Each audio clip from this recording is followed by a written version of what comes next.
Tu B'Shvat is coming, and I know that I'm not the only mom who does things last minute.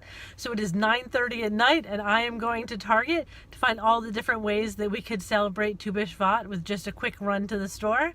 Tu B'Shvat is the birthday of trees and the Jewish Earth Day, so we are supposed to appreciate the earth, eat a whole variety of fruits and nuts, including some brand new ones, and traditionally plant some trees. So let's go see what we can find.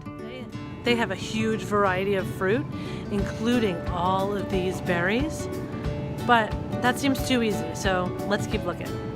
I found the dried fruit. They have mangoes and strawberries and cherries. They have dates down here, and they even have freeze-dried fruit, which is a new experience, and one of the traditions of Tu B'Shvat is to try something new. Trail mix, trail mix, trail mix. You can take apart the different parts and talk about where they come from. Fake fruit for your Tu B'Shvat centerpiece. Or you can use real fruit and then you can eat it. You can make trees out of Play-Doh. You can make trees out of Legos. You can start a garden. Or plant strawberries for $1. This one's too easy. If your kid has a desk, you can get them an extra trash can to use as a recycle bin.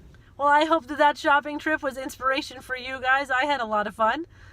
Don't forget to subscribe. I put out videos all year round about doing Jewish things with your kids. Check me out on Instagram and Facebook at Everyday Jewish Mom. And check out what else I've got going on.